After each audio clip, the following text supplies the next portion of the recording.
We think we know how wars are won, right? It's always about tanks, bombers, grand strategies moving little pieces across a map. But what if I told you that one of the most powerful weapons in World War II wasn't a weapon at all? What if it was something you could fit in your pocket? This is a story about more than just two armies colliding. It's about two completely different realities clashing, where the real fight wasn't on the battlefield, but in the mind of a single soldier. So let's go there. Picture it. The Ardennes Forest, December 1944. It's freezing, it's dark, and a German corporal named Klaus Zimmermann is staring at a simple, impossible math problem. He has 6 cigarettes. He has 8 men. These guys are exhausted, they're hungry, and this little bit of tobacco is one of the only comforts they have left. This isn't just some minor inconvenience. It's a tiny crack that reveals a system on the verge of total collapse. And you can see that collapse right here. I mean, look at the difference between what was promised and what was real. On paper, the official German ration, it doesn't look too bad. But the reality? Well, it was a bitter joke. One soldier, Wilhelm Hoffmann, wrote in his diary that they were lucky to get 6 cigarettes a week, and even those were stale ones captured from the French 4 years earlier. This isn't just about being hungry.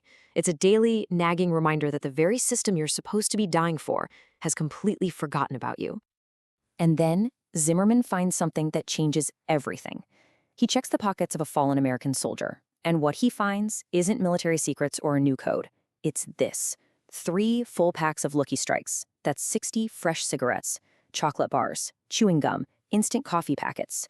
This one dead enemy soldier was carrying more luxury than Zimmermann's entire platoon had seen in months. In that one frozen moment, the entire war shifted. It stopped being about tactics and started being about something else entirely. That little discovery in the snow forces us to ask a totally different question, doesn't it? What if the real deciding factor in this war wasn't just about who had more tanks or bigger bombs? What if it was about the simple, overwhelming power of industrial production applied to morale? This thought shifts our whole perspective, taking us away from the foxhole and onto the factory floor, where a different kind of war was being won, almost silently. And the numbers behind that hidden war?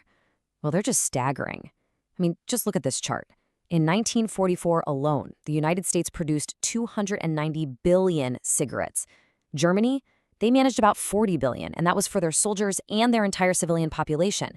That's not a gap, it's a canyon. It's a completely different industrial universe. And it wasn't just cigarettes. Look at this number, 24 million. That's how many chocolate bars the Hershey Company, just one company, was pumping out every single week for the US military. Think about that. One company's weekly output for the troops was more than Germany's entire confectionery industry could produce in a year for its war effort. It's unbelievable.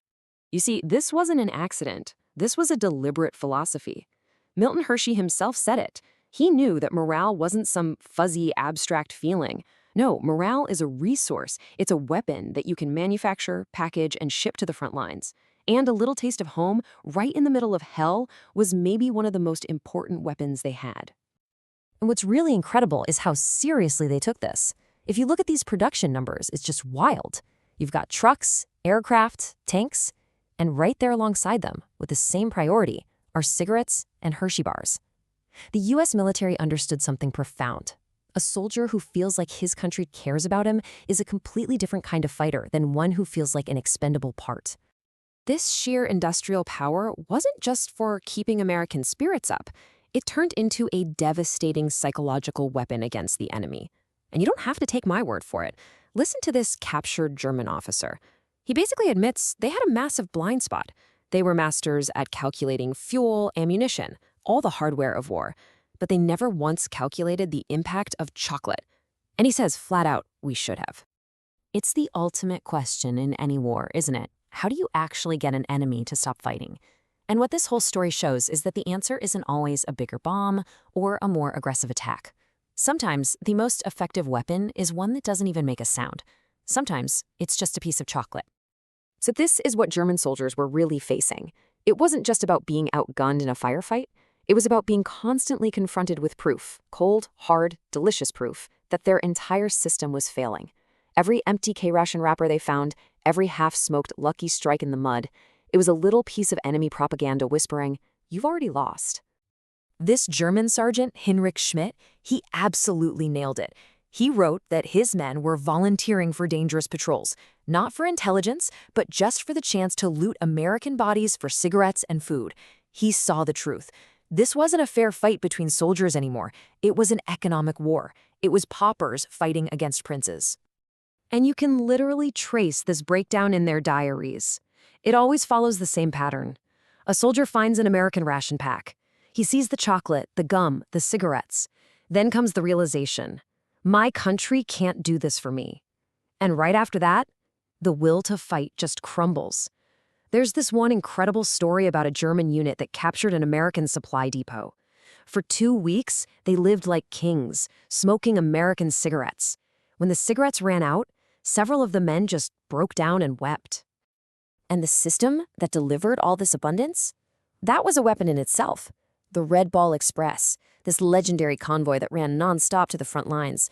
They treated cases of Hershey bars with the same urgency as crates of ammunition. Why? Because they knew both were ammunition for winning the war. German officers would just watch this logistical miracle in a state of both professional admiration and total despair. And if you look at this timeline, you can see the German system just completely falling apart. By 1943, soldiers are rolling captured tobacco and propaganda newspapers just to have a smoke. And then, the ultimate irony, by 1944, if you were a German soldier captured by the Americans, you actually got better food and more cigarettes as a POW than you did on the front line. It ends with German soldiers literally trading their pistols for a carton of cigarettes. The system had failed. But here's where this weapon becomes truly powerful. It wasn't just about demoralizing enemy soldiers, it was about winning the peace before the war was even over. A simple act. A GI, a kid who was probably just 19 years old himself, handing a chocolate bar to a starving German child. That single gesture became a more powerful symbol of victory than any tank rolling through a ruined city. I really want you to let this one sink in. This is from a letter a German mother wrote to her son at the front. She saw an American soldier give her child a piece of chocolate, and in that moment, she understood everything. Her side, her government, demanded nothing but endless sacrifice. The other side?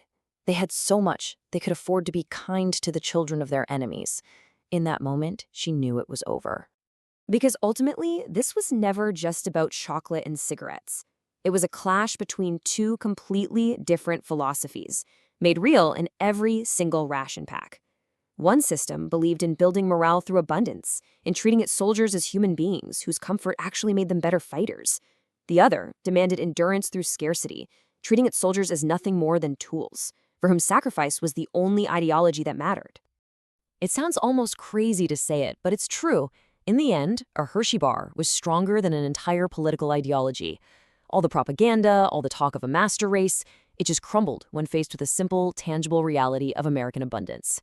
An army that's fighting for an abstract idea will eventually break when it realizes the other guy is fighting for a system that can also give him a taste of home. And so that's the thought I want to leave you with. What is the true measure of any system's strength? Is it about how much sacrifice it can demand from its people? Or is it about how much care it can afford to provide for them? The story of chocolate and cigarettes suggests an answer that's just as important today as it was back then.